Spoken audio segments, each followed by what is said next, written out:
Thank you, John. Thank you, Jordan. Ladies and gentlemen, it is a pleasure to welcome you here all tonight for the last of our series of lectures, talks, sermons in commemoration of the 75th anniversary of the liberation of Auschwitz and the Day of Remembrance of the Holocaust. It is indeed an honor and a pleasure to welcome Ambassador of Italy, His Excellency. Thank you so much for being here with us, and you're going to address us in a few minutes. And welcome to our keynote speaker that came all the way from Italy, from Milan last night or yesterday. Wonderful to have you with us. It is wonderful to have the Consul General of Italy with us tonight. And of course, our friend and cooperator for 2 years now, the director of the Italian Institute here in South Africa, that came and cooperated with us from the beginning. As I said, the last week and a half, saw many events, different events, commemorating this day, 75 years after the events of the Holocaust. We started with a concert, a pianist from Turkey, from Istanbul, Renan Cohen, that was brought by the Embassy of Turkey and worked with children, about 80 grade 9 children, and worked with them with the music from Theresienstadt and the composers of Theresienstadt, and that was absolutely amazing.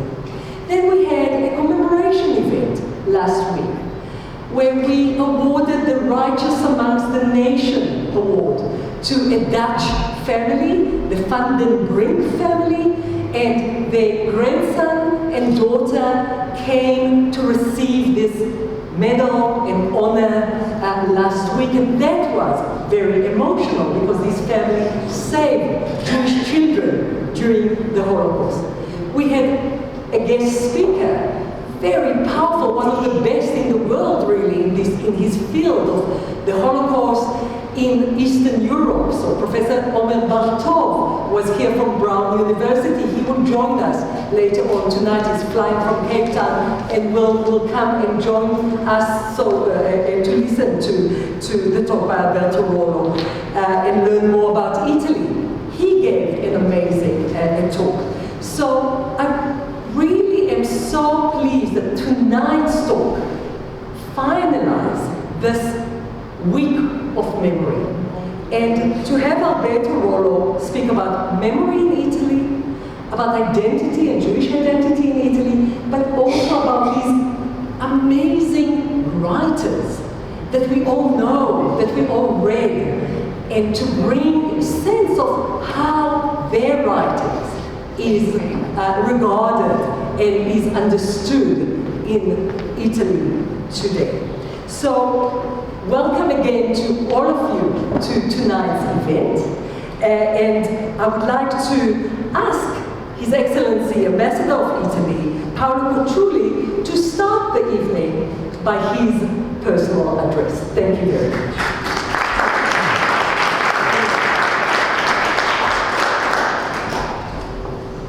Thank you very much, Director. Good evening, ladies and gentlemen. It is a pleasure and a privilege to be with you tonight. A heavy responsibility to close all this series of events, and forgive me if at the end of the cycle I will say things that you have been hearing over the last days.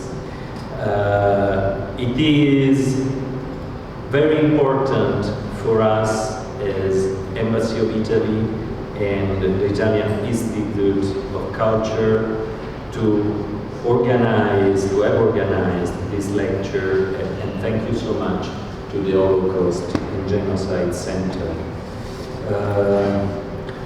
It is an honor for the value of our keynote speaker, Mr. Rollo, It is a duty for Italy, because, needless to say, in Italy too, the fascist regime in the 30s and in the 40s bore a heavy, shameful responsibility for the heinous crimes perpetrated against our own citizens of Jewish faith following the Russia laws of 1938 that paved the way, unfortunately deeply regretful for the suffering and eventual death of thousands of Italian Jews in the concentration camps.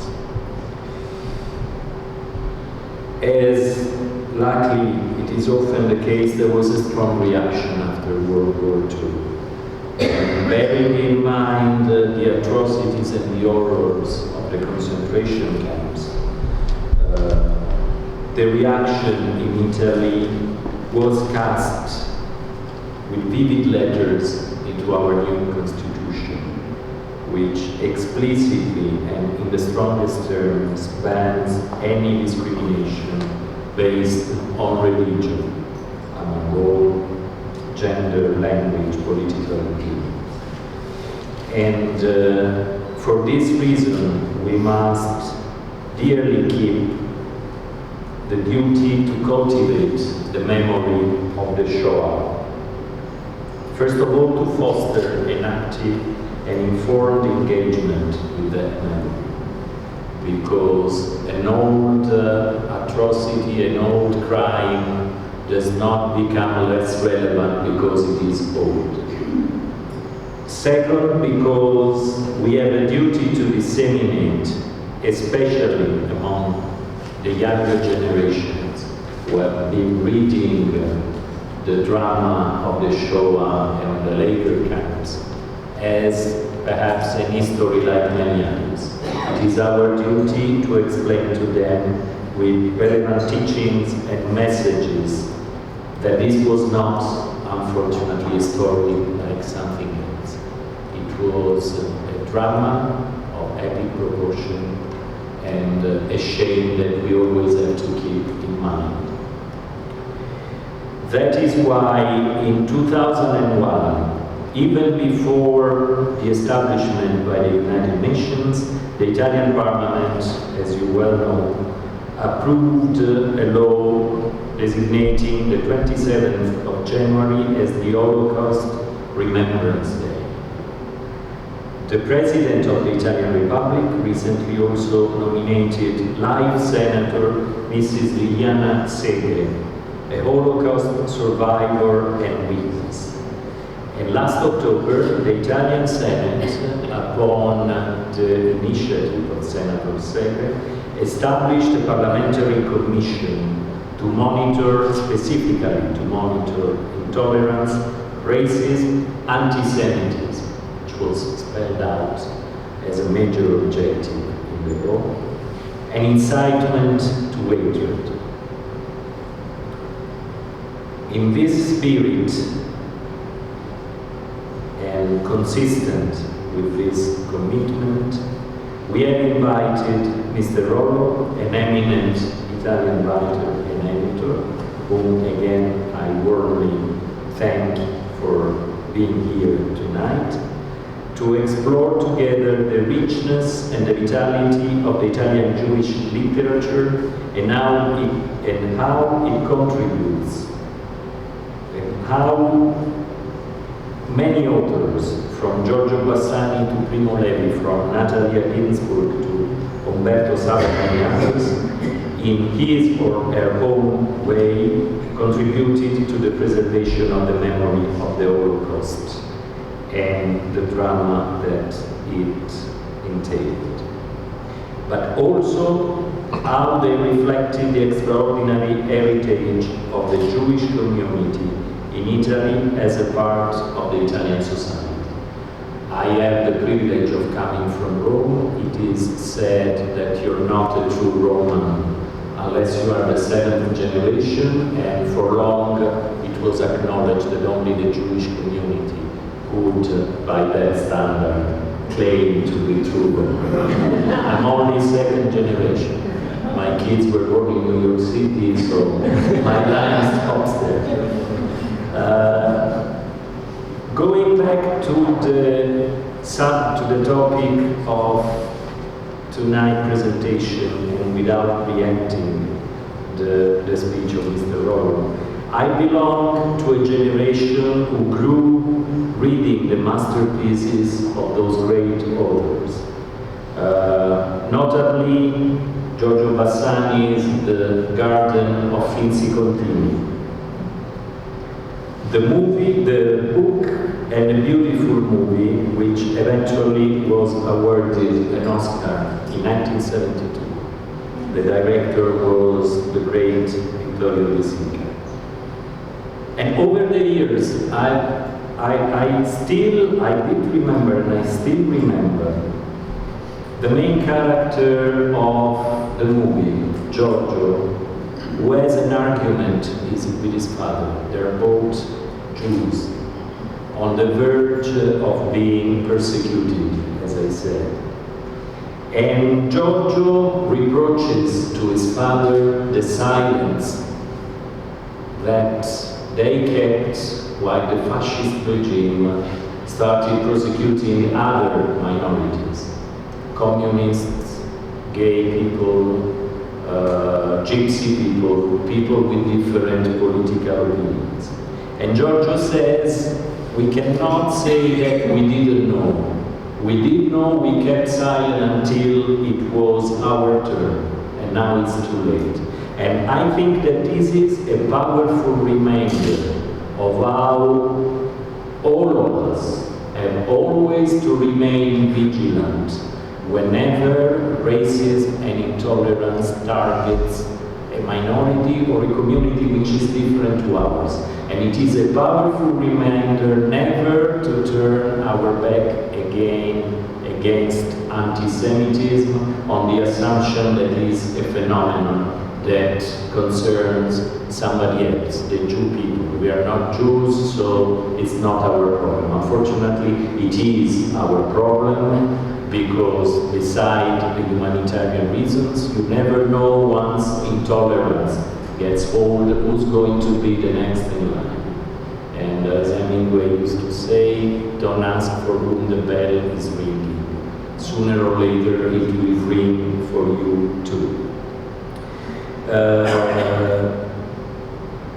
Even more so when we are daily confronted with a new rampage of anti-Semitism and attacks on Jewish communities worldwide, unfortunately in Europe and in Italy as well.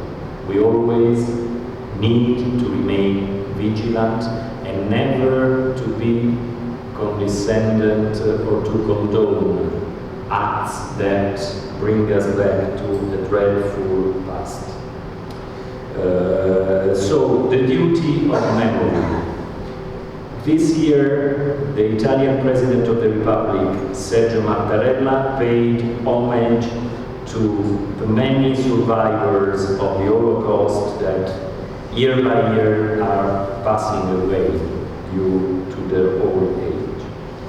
And he used a Jewish expression often mentioned when a dear person leaves us.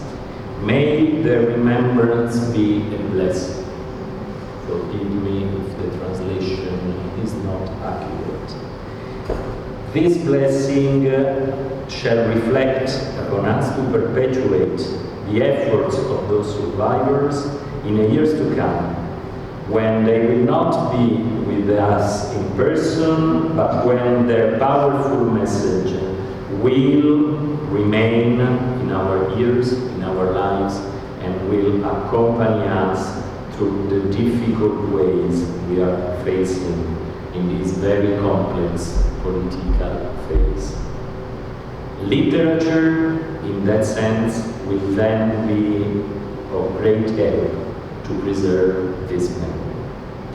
So our moral duty has to go beyond memory, but memory shall give us the strength to to fight without hesitation or fear every outbreak of hate, anti-Semitism, racism, negationism, which again is another phenomenon growing at worrisome proportions over the last years. Wherever it comes from, each of us must stand up firmly and choose not to be indifferent. This is the only way to ensure that we will never have to deplore or to cry for the crimes of another shore. Thank you so much.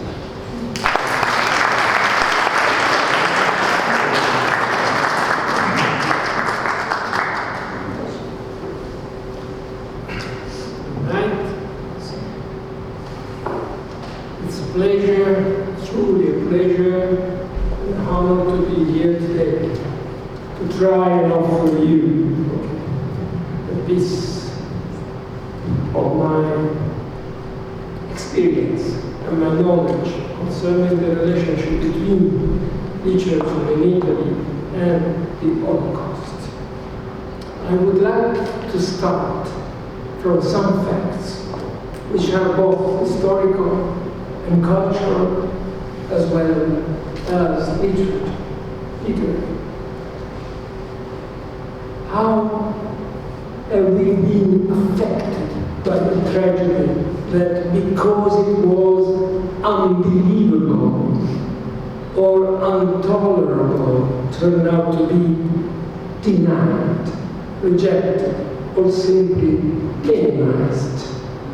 How did we react in Italy immediately after the Second World War and in the following decades to the past 20 years, when negation spread like a humiliating poison?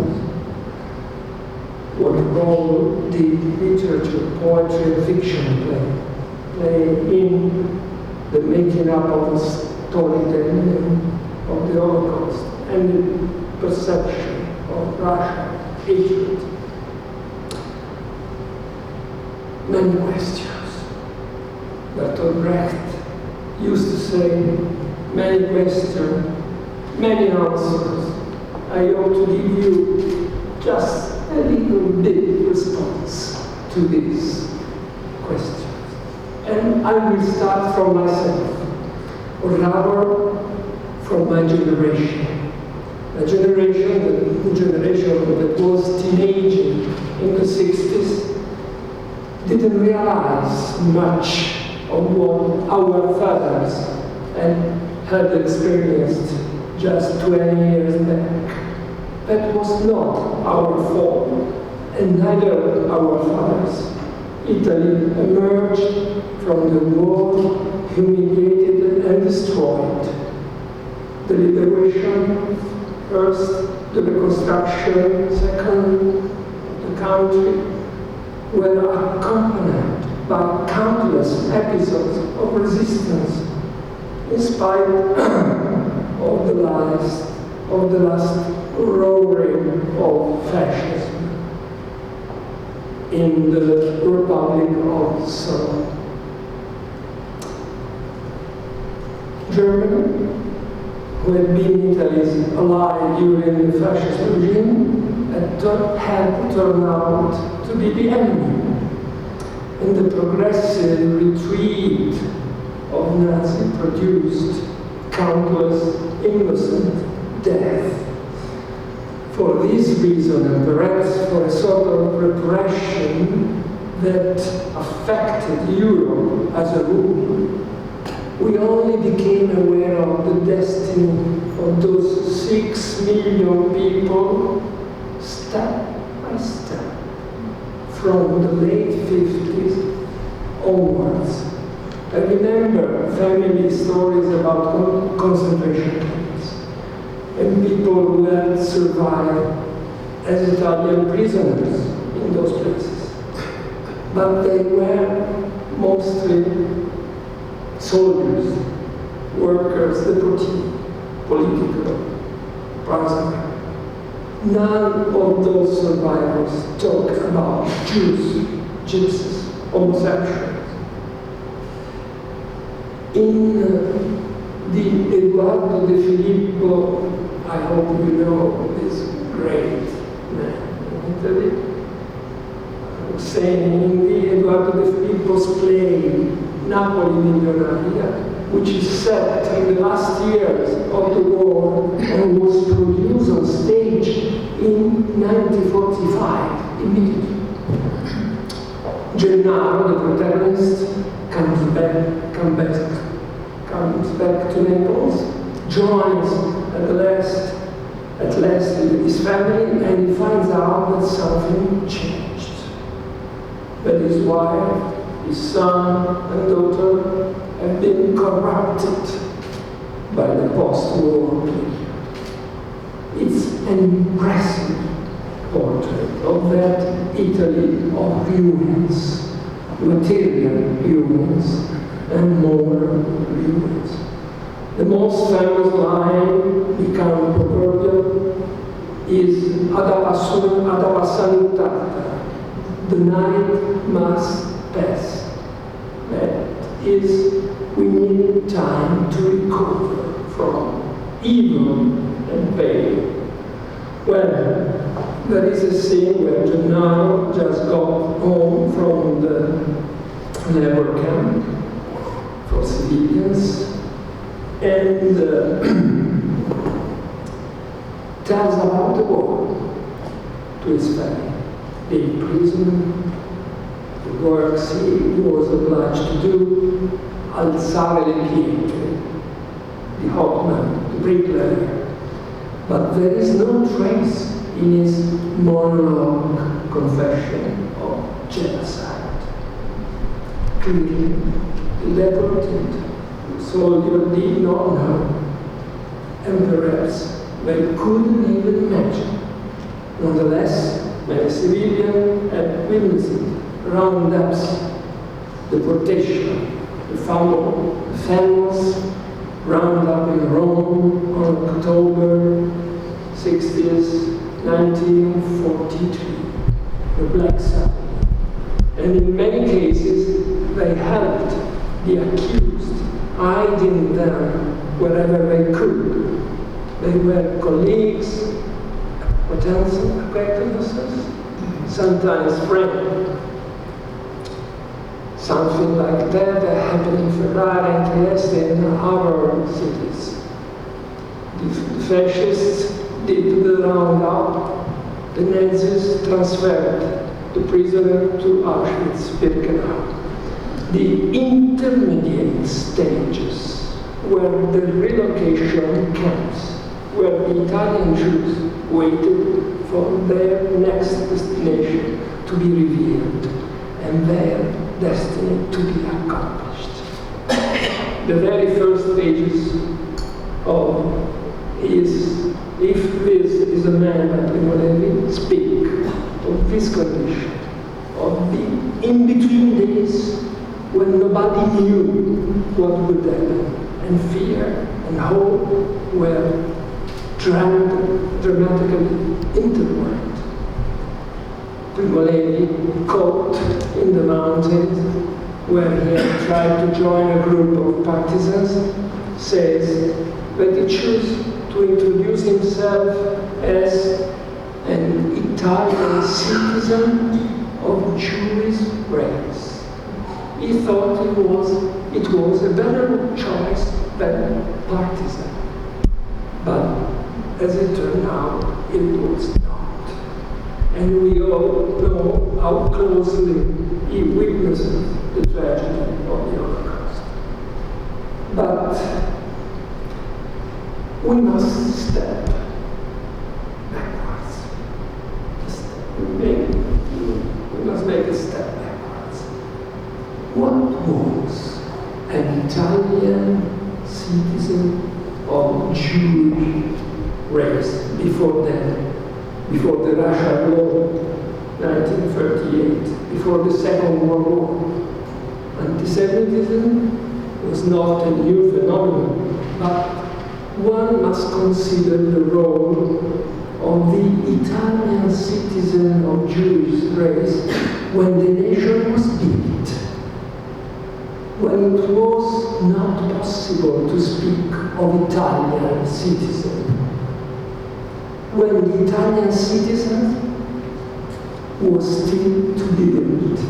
The history of the struggle for the creation of a nation shows us to which extent all over the Italian peninsula, the Jewish communities in every city, from Torino to Trieste, from Modena to Leghorn, embraced the cause of freedom and liberalism. This starts in the first decades of the 19th century and becomes stronger and stronger. Jews take part in the battles against the Austrian and the Bourbon until 1860, when at last a country named Italy is founded. The fight for an Italian identity was at that time stronger than any other battle. Many Jewish martyrs can be counted among the soldiers, the rebels, and the politicians.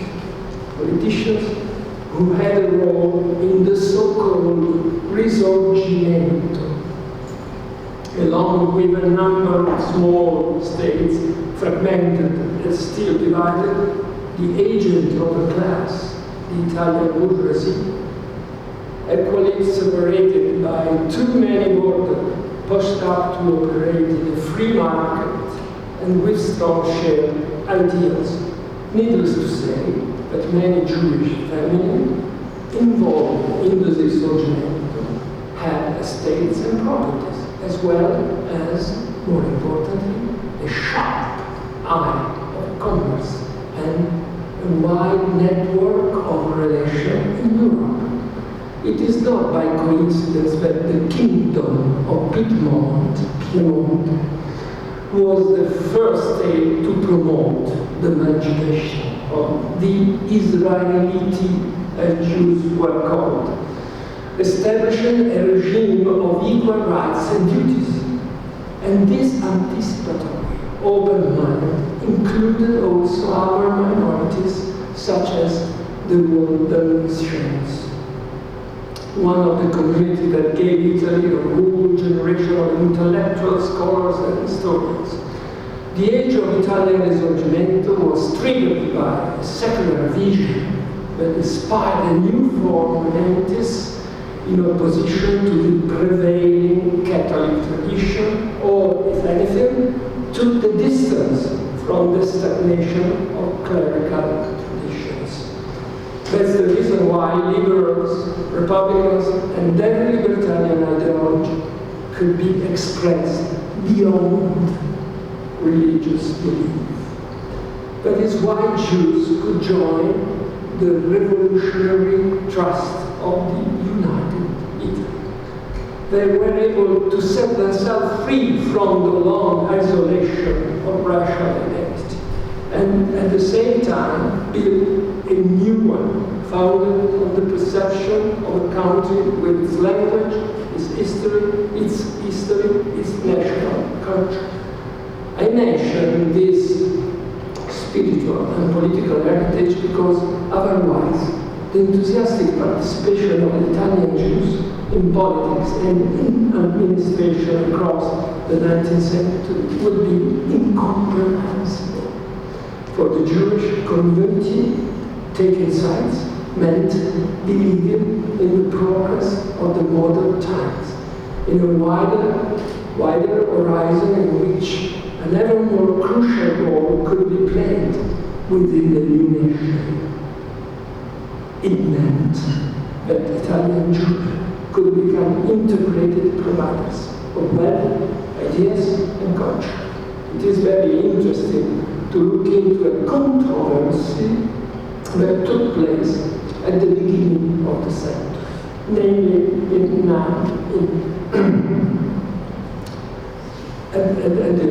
right at the beginning of the century, the new century. It all began with a letter written by Dante Lattes, one of the youngest protagonists of the Jewish war in northern Italy.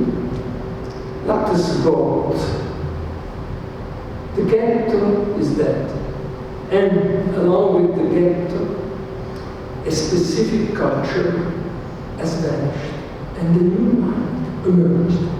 The culture was our culture, made by us, whereas this new one reflects the collapse of our identity. Alessandro D'Ancona answered, I understand your point, but I cannot agree. I certainly do not regret the persecution and the segregation and the filthy ghettos. And although I deplore the gusts of anti-Semitic wind blowing on us, I thank God for being born at a time when I can express the little talent I was blessed with.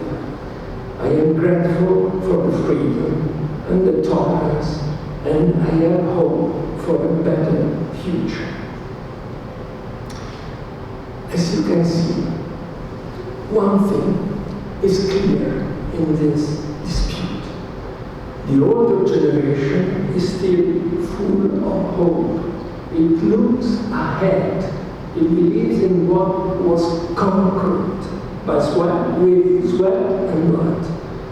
Dante Latte's generation, he is 24 in 1901, Massarani and D'Ancona over 50.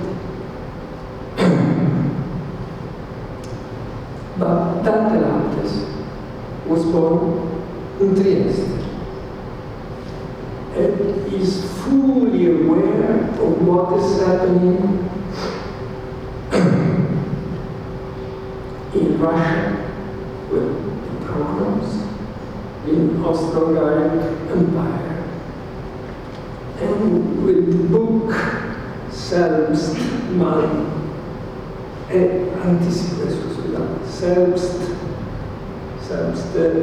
Emancipation, my Deutsch is worse than my English, by Leon Pinker, but mostly the secular vision of an Israeli state, the Judenstaat, published in 1896, evoked by the most influential theorist of the new Zionism, Theodor Herzl. We shouldn't forget that at the turn of the century, the attention of Europe was also focused on the Dreyfus affair, a young Jewish captain accused to have passed military secrets to the German embassy in Paris and later imprisoned and convicted of treason.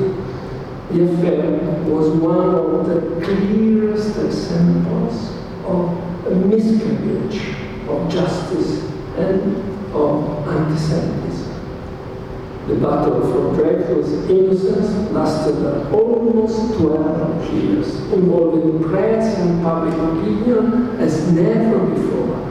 In spite of the final victory, the affair revealed the existence of well-rooted Russian prejudice and of fierce, violent anti-Semitism. The dispute I mentioned before is important because, in spite of the resistance of the young Dante Lattes, those who had fought for a unified Italy did not want to lose what had been conquered.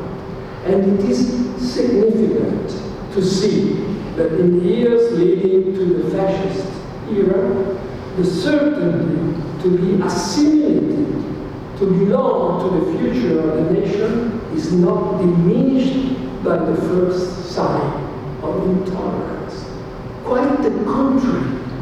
Many Jews take part to the rising fascist movement, sometimes even taking on political or institutional roles. And something else. And now seemingly only peripheral, but it's not. The peripheral aspect must be mentioned. Many Italian Jews on the left, as the friend, are among the strongest estimators and propagators of humoristic literature, and on a more general level, of the moral virtue of laughter. Intellectuals such as Alberto, mentioned before, a brilliant scholar of Italian popular tradition, the Lombard Tullo Massarani, the first Jewish senator of the Kingdom of Italy, author of the treatise in 3 volumes, History and Physiology of the Art of Laughing. Alberto Cantoni wrote the Illustrissimo, very appreciated by Luigi Pimentel. More, House of Laughter was the name of the project by Angelo Fortunato Formigini, publisher in Modena. A sentence of his is very popular. In my ears, as a student, the only thing that perhaps had turned my attention to what was laughing, and it seemed to me that laughing was the most significant feature, quality of the human kind. And at the same time, it was the most specific diagnostic element of the character of individuals. Tell me what makes you laugh, and I'll tell you who you are. And furthermore, it was also the most strong connective of human sympathy, attracted by fascism and by Mussolini. Formigini, in the late 20s, launched the editorial collection I classici del ridere, the classics of laughter, with very, very important works and author. This is a truly groundbreaking operation, the nation of melodrama in the aftermath of World War I, in the backdrop of a stentorian fascist mentality. In the late 30s, Formigini began to realize what was happening. He committed suicide by jumping from the tower of Modena Dome in 1938, same date of the Russian Revolution. It's not until the 1938 Russian laws that tangible, solid concern really builds up. Some rich Jews had become fascist and remained fascist up until when they were confronted with undeniable injustice, violent hostility, closed doors. It seemed absurd, but that was Italy just before falling into the abyss of the war. What follows is unfortunate. Thank you. I can't resist. What follows is unfortunately well known. We could say, and this statement must be taken as a hyperbole, that the awareness of racial hatred develops between 2 different kinds of repression. In post-Italian Italy, we have the positive, progressive repression of the Jewish roots in the name of a radical transformation of society, inspired by the need of integration. After World War II, we had the defensive repression of an unspeakable destiny of an entire people and of the grief carved on the bodies of those who have survived. It took time to let the memory work as it must. And in Italy, the contribution of the literary experience was definitely crucial. The very first reports were written not by the survived from the lager, but from the ones obliged to live in a clandestine state of being. Giacomo de Benedetti, one of the most important Italian literary critic, wrote, as we wrote, 16th October 1942.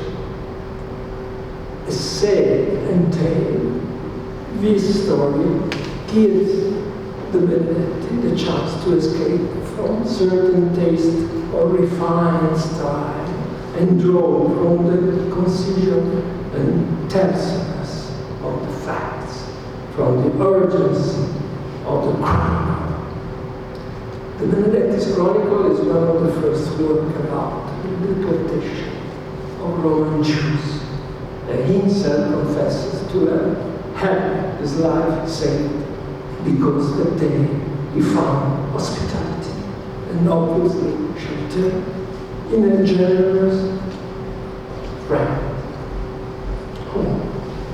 The day after, he moved toward Cortona in Tuscany, where he found another place of safety. Something different happens when Primo Levi writes and publishes is a man. We are in 47, and almost as a proof of what I said before, the time is not right for such a memory. Einaudi, one of the most glorious publishing houses in Italy, refuses the manuscript, which is published by a small published house, the Silva. It takes 10 years before that the negative judge from Einaudi is revised. In 1958, if this is a man, is released as an essay. This is very strange. And it is a success, a worldwide success, as we know, because Primo Levi is not only Italian, he belongs to the world, as I love to say. Some way, it's gone because the time is short. If this is a man, is published as a novel, that is piece of literature, only in 1972. Actually, what's made the difference is the quality of writing that turns the mere act of witness into a piece of literature. As I said before, in Italian generation, the people who was born during and after the Second World War discovers more through the literature than school and institutions the existence of the Holocaust, the existence of social hatred, the existence of Jews, even the existence of Jews. I know what I mean, as I belong to that generation. I remember neatly what happened when a classmate, whose surname sounds strange, was invited to tell that he was Jew. It was some way a revelation for us. The revelation was how much Giuseppe, his name, was close to the story we started to hear of. I don't remember if his family had been involved in the persecution, but certainly he belonged to a different people. Obviously, the concept of difference was familiar to all of us because Italy knew one of the most strong internal immigration in Europe. And before the blacks now know, the northern people used to call and classify the people coming from the south of Italy as terroni, people made of earth, and or Africa. We knew what intolerance was, but not related to religion and race, even if the epithet Africa means a lot in this direction. And that happened after, I must add this thing, and we were in the 60s, the decade of rebels of the new world is so strange. And that happened after having read The Garden of Physical Delivery by Giorgio Vasari. That's why Vasari was and is so important in Italy. He wrote a novel where the social hatred and even the ghost of Holocaust sung with the heartbreaking silence of what takes the people apart, of what turns out the light of dreams and expectations, of what comes on wrapped into the grey pole of death. It is only after the Holocaust that Italian writers, Jewish and not, start telling a story in which a Jewish character has his or her own life and no longer reflects the caricatures, like the old greedy, long-nosed usurer of the tradition. All of a sudden we realize that something terrible has happened and there is a way to discover we were not aware of. And now, I'm not talking about the persecution and the concentration camps. I refer to families' story where Russian identity was not a problem. I refer to the family of the Italian Risorgimento that had naturally included Jews, Protestants, atheists, in the name of an idea of unity and participation that lasted until the racial laws. That's where we find Giorgio Vasari, a writer who came of age under fascism, when his parents were still writing what he calls the euphoria of civic equality, following the unification of Italy, when, as I was saying earlier, the Jews threw themselves into public life as statesmen, scientists, scholars, entrepreneurs. Vasari's father was actually a modern Jew, a Jew who belonged to a synagogue as much as he belonged to the merchant's club. While his father lists the patriotic merits of Italian Jewry and thinks that the proposed racial laws will never be approved, Giorgio, as our ambassador said before, foresees a different, darker future. And exactly that different kind of future, the darkness, that melancholic perception of life that never stopped nourishing his imagination and his stories. I have worked over 20 years for the publishing house Feltrinelli, where Giorgio Bassani worked in the 50s. If there is a novel worldwide famous as The Leopard, is a credit that goes to him. He used to publish his narrative works with another publishing house, already quoted Einstein. 10 years ago, I contributed to having his work republished in Cincinnati Editor, where, according to my opinion and to that of his son and daughter, he belonged. It was not a comeback. It was something else. And I believe this acquisition has been very important for Feltrinelli's catalog. But let's go back to the subject of his speech. I was saying how Bassani felt the dark side of the times he was living as a young, privileged student in Ferrara. This perspective allowed him to interweave the yearning of living with the imminence of loss and death.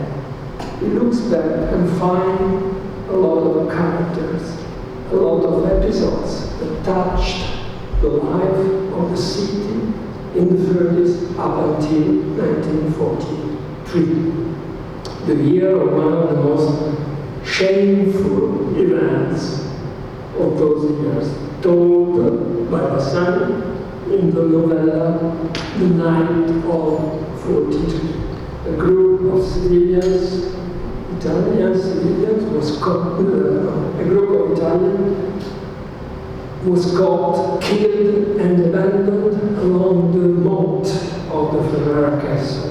It was the German, said the authorities, but it was not true.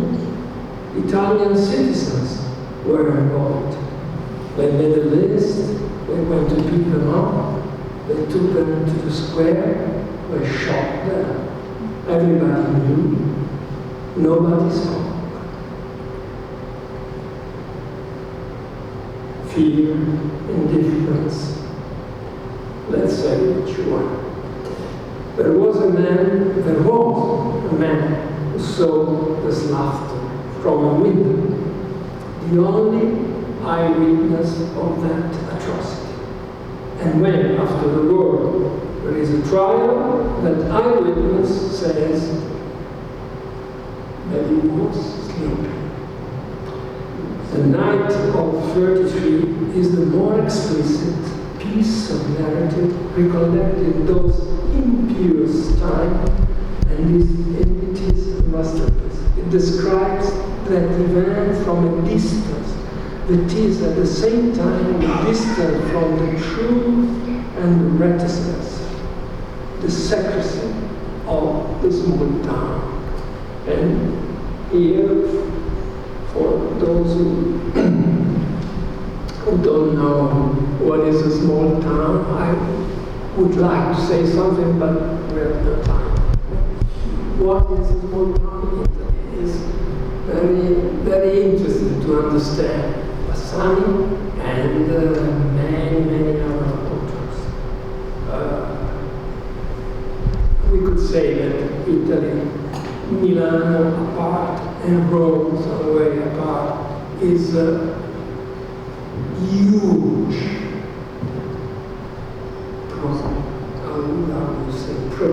province territorial small towns. Maybe this is the reason Bassani wrote a certain number of short stories, novellas and novels, felt huge. The reason is about the small town. Felt huge in his mature age exactly in 1974 to connect all those works published separately in one single novel, the novel of Ferrara, which means that Ferrara is very important for him. The son left his home in Ferrara during the Second World War and never returned but he kept on writing only about Ferrari, mainly stories set in the last years of fashion review in the world. I would say a generous obsession, an adamant challenge to memory, an obstinate, stubborn will to go back to the places, to the faces, to the people who thought they could live attached to kindness, confidence, to the simple truth of everyday life, love, beauty, professional consistency. Many readers identify Bassani as one of Proust's inheritors, but they were just a little bit wrong. A relation exists, obviously, but time for Bassani is not lost, as in La Recherche by Proust. Time is freezed by evil and treasures, the gesture, the facts, the feelings of people who could never be the same after the Holocaust, even though he rarely mentions the Holocaust.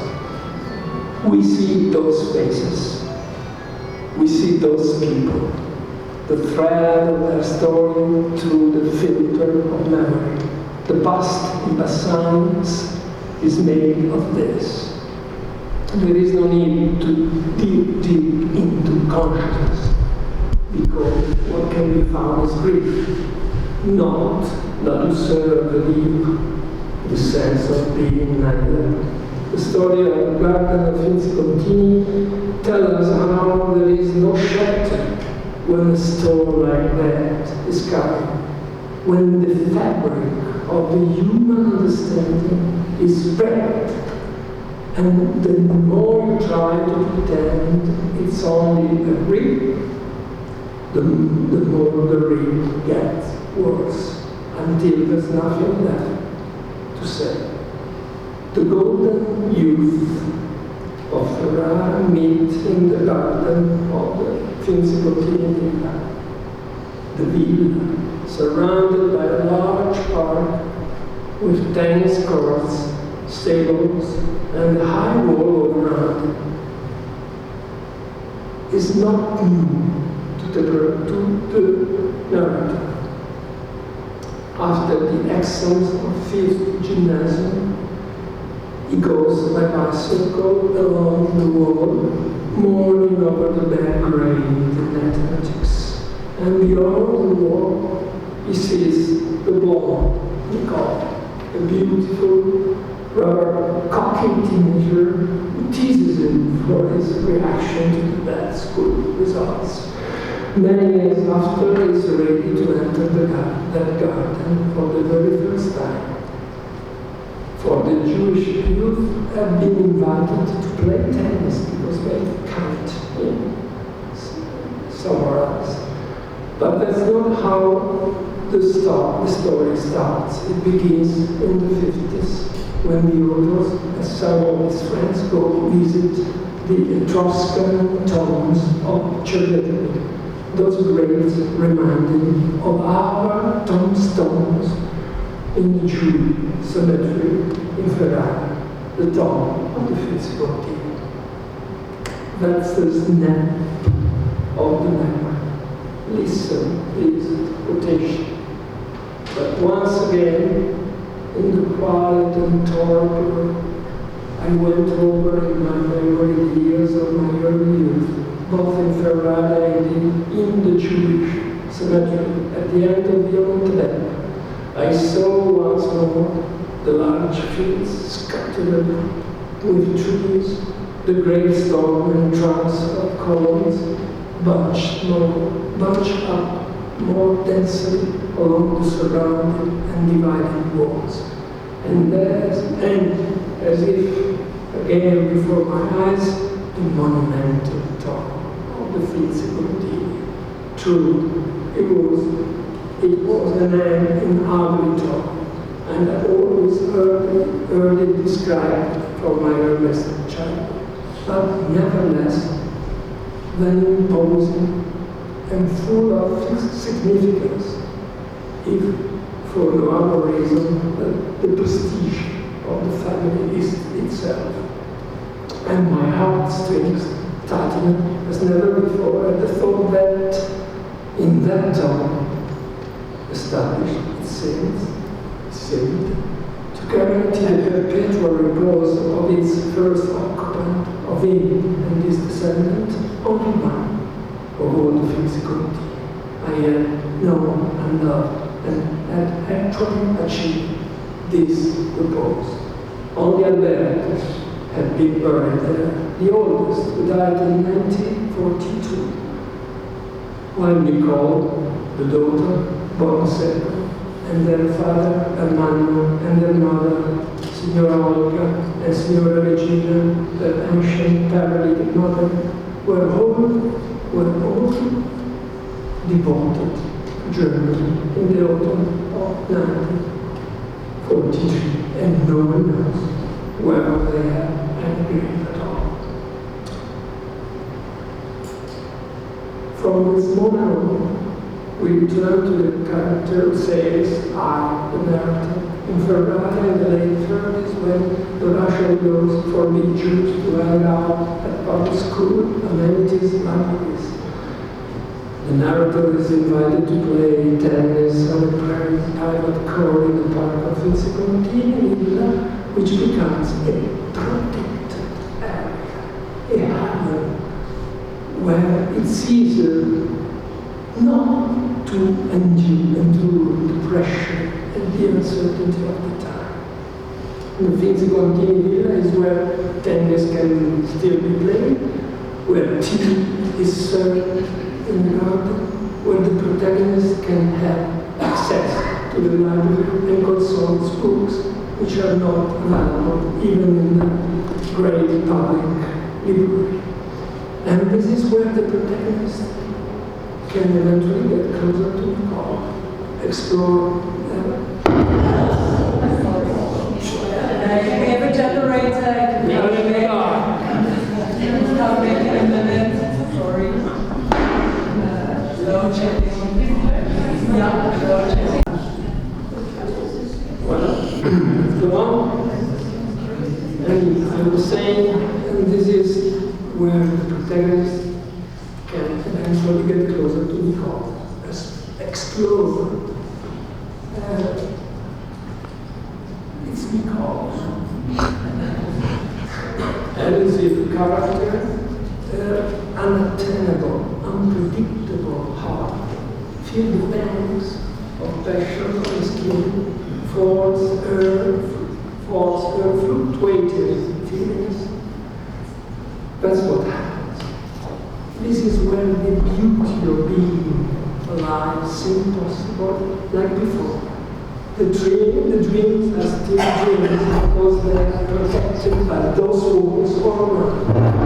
The protagonist knows that inside the physical kindergarten, that group of students is only waiting, and so many signs show a decreasing self-confidence.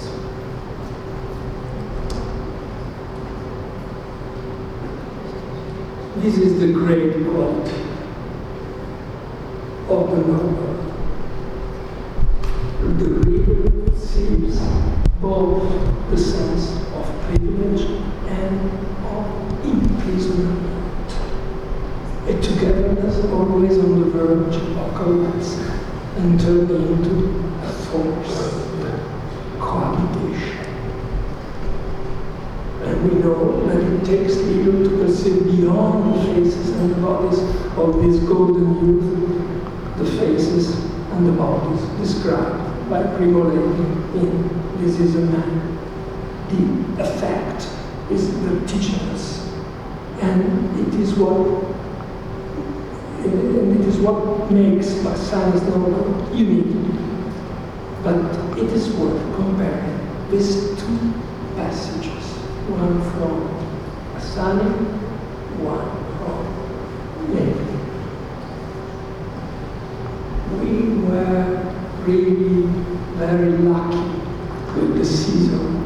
For 10 or 12 days will remain perfect, held in the state of magical suspension, of glassy, luminous, soft immobility, which is the special gift of some of our autumns. In the garden it was hot, just slightly less than if it was summer. The day was still not over. Surely it was worth playing on just a little longer. We came back there every afternoon and listened to this other passage from the chapter The Drowned and the Saved in This Is a Man That We Morning. Their life is short, but their number is endless. They, the Muslim, the drummer, form the backbone of the camp. An anonymous mass continually new and always identical known men who march and labor in silence. The divine spark dead within them, already empty to really suffer. One hesitates to call them living, one hesitates to call them death, in face of which they have no fear, as they are too tired to understand. Well, the people we meet in Bassani's garden are the elegant representative of a society that shortly afterwards will be reduced to its green, hard, basic identity of non-man, and condemned to that privation, the destitution of the divine spark Levi talks about when he describes people in God. The magical suspension of the hour in the sun corresponds to the terrifying, eternal suspension of humanity in the camp. There is a dreadful symmetry in it. We can see faces and bodies preserved into a wealthy environment of exquisite manners and habits, vanishing into the other. Gardens, camps, tennis courts, sludgy ground.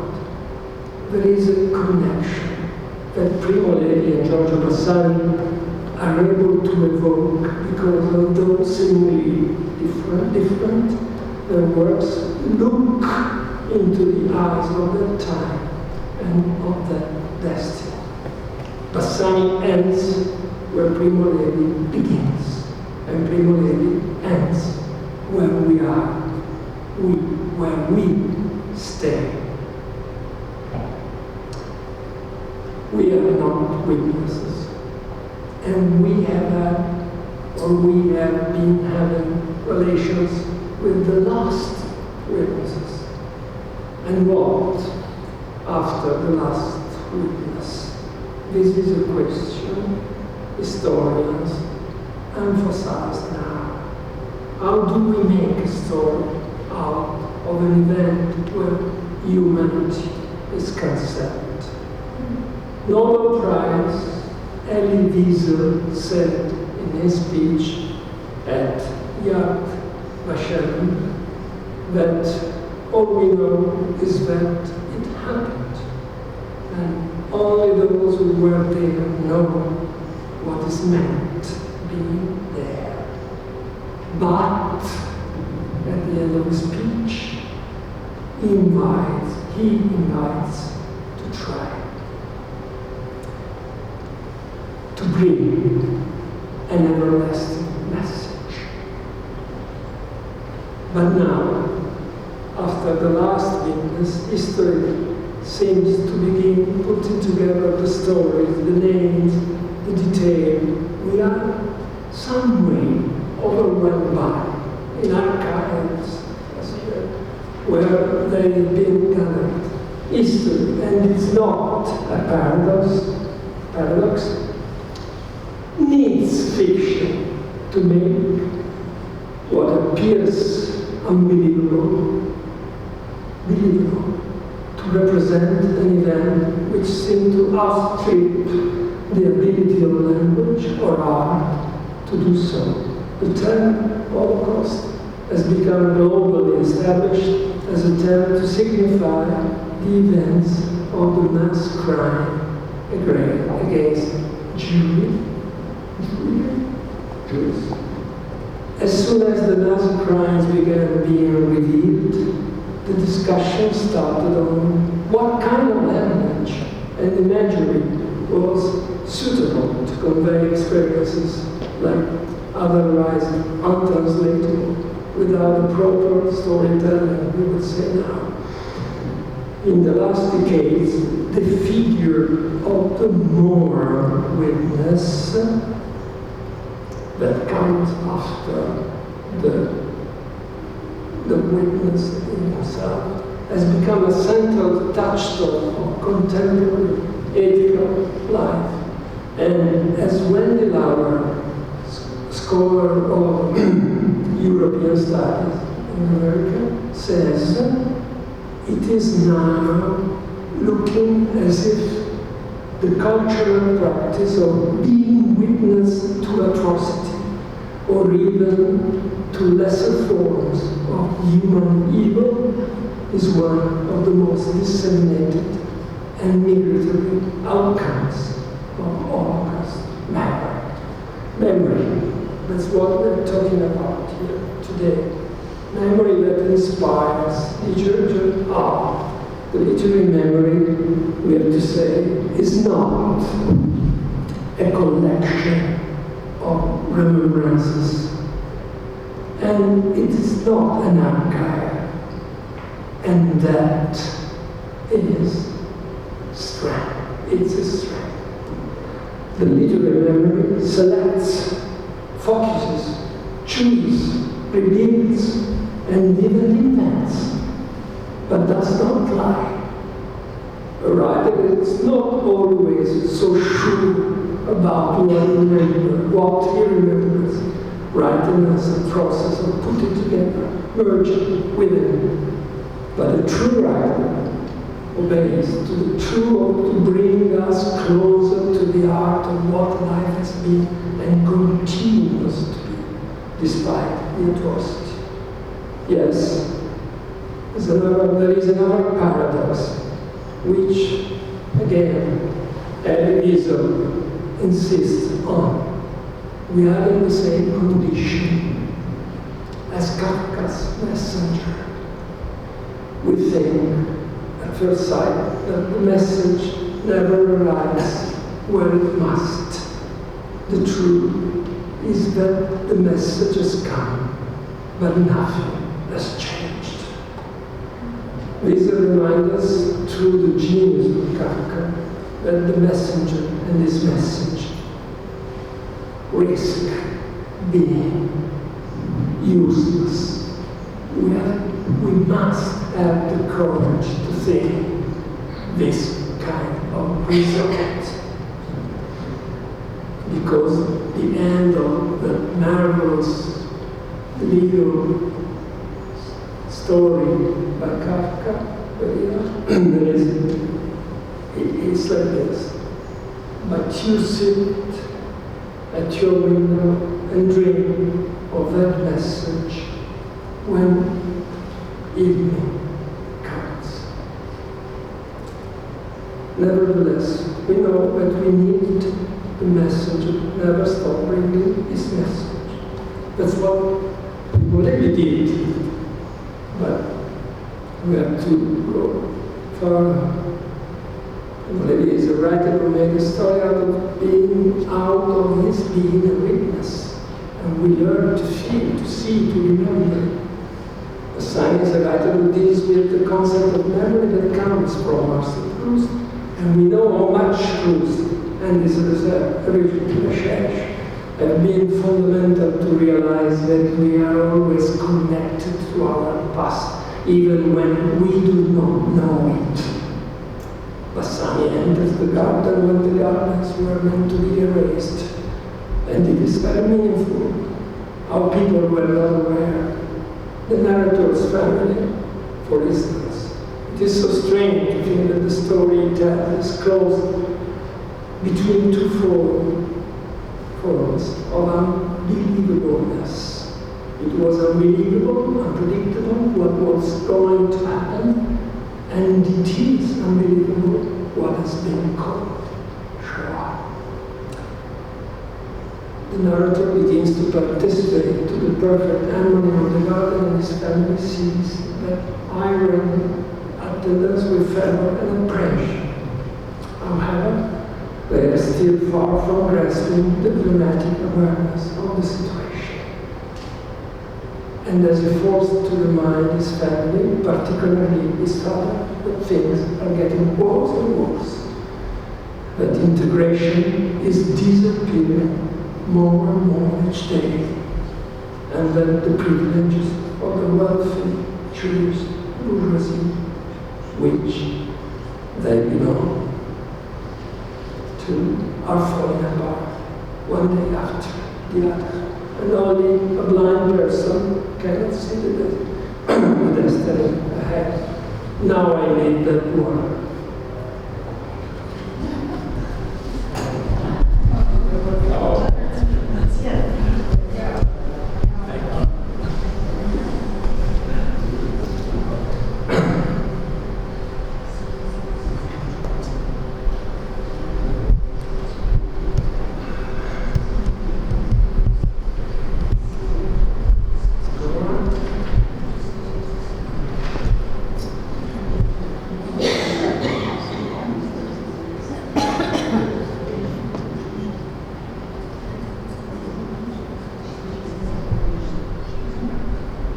Disappear. Bassani's novel has precisely to do with disappearing, and that is what connects it deeply to the story told by many survivors, and among these by Molek. Disappear from where? From the theater of human passions, above all, from the codes of social cohabitation. It is so ferocious to compare the gesture, the voices, the thoughts, which quilt the daily life of the garden with the gesture, the voices, the thoughts, which mark the days passing by in the camp. We feel as if we were on the verge of these two worlds, the imminence of a dreadful removal, the garden and the camp. The garden is emptied, the camp is filled up. The small number and the big number. The big number dead, the small number of survivors. Is there a return to a garden after the final solution? Listen, please, lady. Like a stone that foreign war falls to the bottom of every soul. Get up. The illusory barrier of the warm blankets, the thin armor of sleep, the nightly evasion with its very tolerance drops to pieces around us, and we find ourselves restlessly awake, exposed to insult, atrociously naked and vulnerable. A day begins like every day, so long as not to allow us reservedly to conceal itself. So much cold, so much hunger, so much exhaustion separate us from it, so that it is better to concentrate one's attention and desire on the block of grey bread, which is more, but which will certainly be ours in an hour, and which for 5 minutes, until we have devoured it, will form everything that the Lord place allows us to possess. I repeat the question. There is any chance to return to a garden? The lonely garden I can refer to, and that's what Levi and Bassani do at different levels, is, as we said, memory. And I'd like to finish the speech by quoting another garden. We all know, the Garibaldi, the garden of the righteous among the nations. The first garden is located, as we know, in Jerusalem on the Mount of Remembrance, where architect Moshe Safdie designed the memorial Yad Vashem. Our Garibaldis came after, dedicated to the righteous man and woman who saved Jews from the imprisonment and death. But the concept of Garibaldi is now extended mostly by Gabriele Nissi, is an Italian. It's extended to the figures of the righteous women and men who save people from every kind of intolerance and genocide. And this is where I stop. Certain that the world is full of stories of atrocity. Today, I could perceive the atrocities consumed in South Africa. And this is when I stopped certain that the world is full of stories of atrocity, but that there are men and women who never lose their sense of humanity, and along with humanity, the treasure of memory. And we are to give it a voice that make us live forever.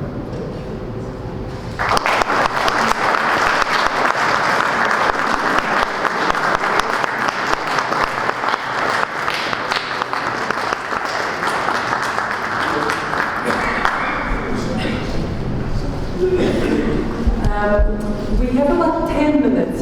People have certain questions for Alberto about any of his readings, any of his concepts of memory, despair. Please do. And if not, you are available to answer questions if people want to come to him separately and speak to him. I want to thank you. If there are no more questions to the stage, I think it's better that they will come to you and speak to you after the talk. Thank you very much to the Italian Institute of Culture. Thank you very much to the Embassy of Italy in Pretoria. Thank you, Mr. Rollo, for coming all the way to share some of your thoughts and research over the years with us. Good night. Please join us for many other events this month in February. And we will see you drive safely in the dark in this neighborhood of ours. Good night.